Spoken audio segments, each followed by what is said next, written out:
So what we've done is we've got a cloud generator up here. It's an ultrasonic nebulizer. It's going to create real water particles, just like you would find in a cloud.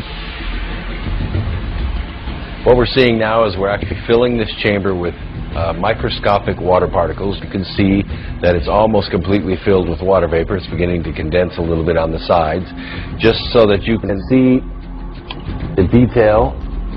We've got a nice dense fog, just like you were sitting inside a cloud at 50,000 feet. At the bottom of the cloud chamber, Dr. Agnew has constructed an ELF wave transmitter, a miniature version of Haarp. We're only using 100 watts. It's perfectly safe. When Dr. Agnew turns on the ELF wave transmitter and begins shooting ELF waves into the simulated cloud, the cloud begins to move up to the top of the chamber, taking the moisture with it. If you get down low enough, you can actually see a clear layer above the antenna. It is actually pushing these water particles up, and that's exactly how Haarp works. What we've done is we've not only pushed the cloud off of the Haarp antenna, but as you can see, our cloud is almost completely gone inside. Haarp does exactly the same thing. It ionizes the particles, pushes them out into space. Haarp is one of several ELF wave transmitters located all over the globe. The United States owns and operates 3 of them, one in Gacona, Alaska, another in Fairbanks, Alaska, and one in Arecibo, Puerto Rico, near Nizhny Novgorod, and the European. Russia has one in Vasilur. The Union has one near Tromsø in Norway. Working in tandem, these transmitters could potentially alter the weather anywhere in the world, changing the jet stream's course entirely, triggering massive rainstorms or droughts. Even hurricane steering would be possible by heating up the atmosphere and building up high-pressure domes that could deflect or change the course of hurricanes. The U.S. government is firm in its position that Haarp is just an atmospheric research facility. But is it more than coincidence that since going online, some experts have reported strange weather anomalies, including massive floods, hurricanes, and earthquakes?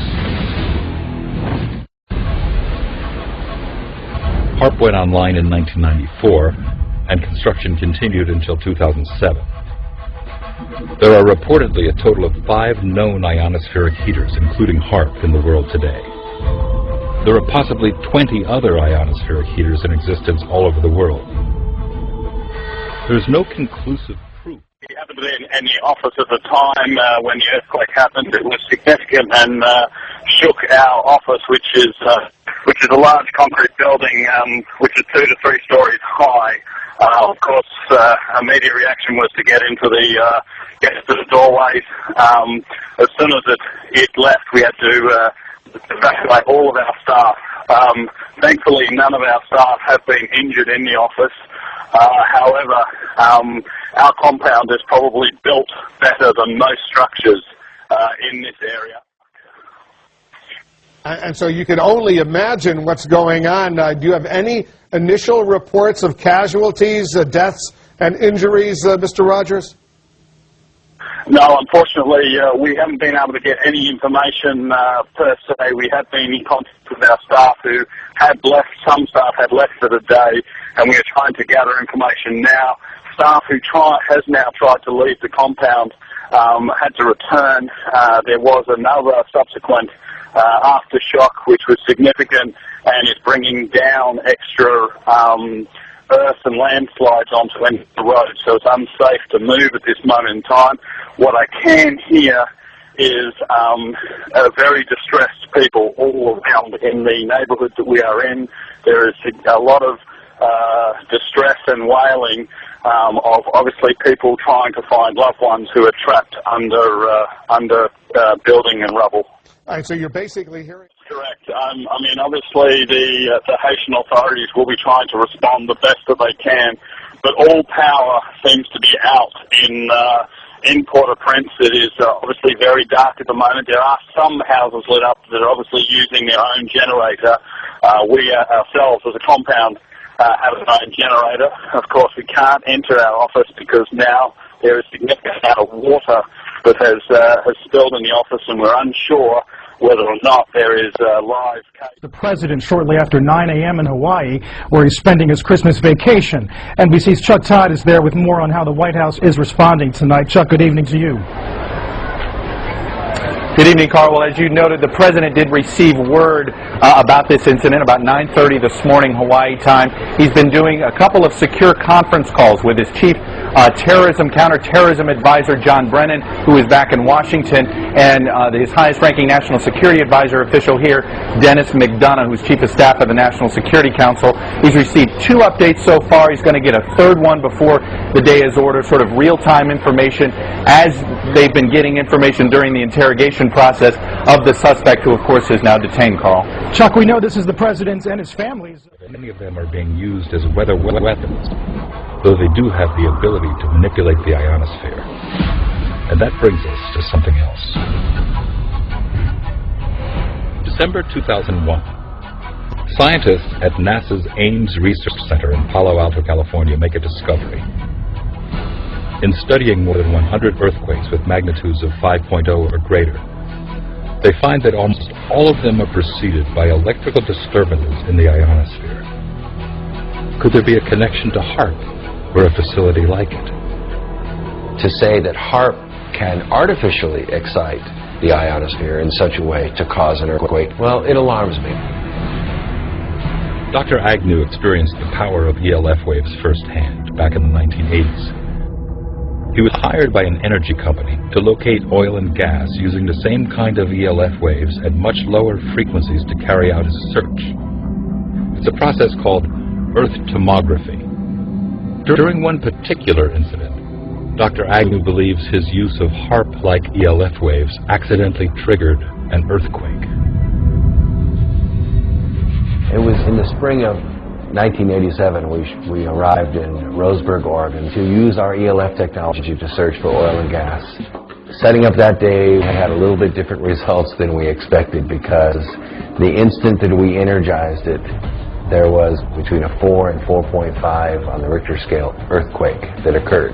We were so amazed about what seemed to be cause and effect. We get to an area that has a high propensity for earthquakes, in an area known as the megathrust of the Pacific Northwest. We turn it on, and an earthquake occurs. Dr. Agnew demonstrates how he may have triggered the quake.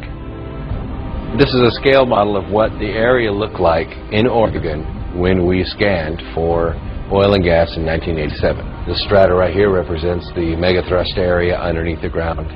The rock represents the potential energy set up in the ground from a tectonic stress. What we're going to do is introduce ELF waves and demonstrate that it can in fact trigger an earthquake. In this case, Dr. Agnew is using a stereo speaker to produce the ELF waves needed for his demonstration. ELF waves, extremely low frequency waves, are just like a subwoofer. In your car, you can actually feel the vibrations through your body. ELF waves are the same way. They vibrate the earth, and at right resonant frequencies, they can have devastating effects. When the speaker is activated, ELF waves begin to emit. Tiny vibrations in the sand are detected, and then a few seconds later, the rock representing a fault line shifts. As you can see, in a very few seconds, the resonant frequency built up in our model released the potential energy in the rock. That concussion, on a real scale, would have been felt for 100 miles. These conditions are already set up in the ground. All it takes is the activation energy to make the release happen. This is a small scale, and we're only using 30 watts in this scale. When Haarp's broadcast array in Gakona, Alaska sends pulses of ELF waves into the ionosphere, the waves get reflected back down and pass through the earth and ocean. If 3.6 million watts of ELF waves were purposely or accidentally aimed at an already unstable fault line, it could, according to Dr. Agnew, cause a tremendous earthquake. You know, looking at just simple instabilities, you know, what does it take to create an avalanche? A guy walking across an unstable ice field. What does it take to trigger an earthquake? The right signal coming in when the pressures are already built up and are at their threshold, that feather And in our case, that hammer releases that energy.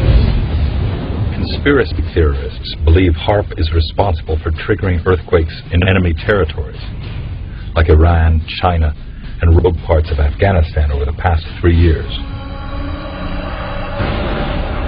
But HAARP's startling potential doesn't end there. Some say it's linked to a strange phenomena occurring in our skies. In recent years, peculiar cloud formations have been appearing in the skies all over the world with increasing frequency. I think most of us in North America have wondered at these plumes crisscrossing the sky in grid patterns, parallel rows, and the now familiar X's. And many of us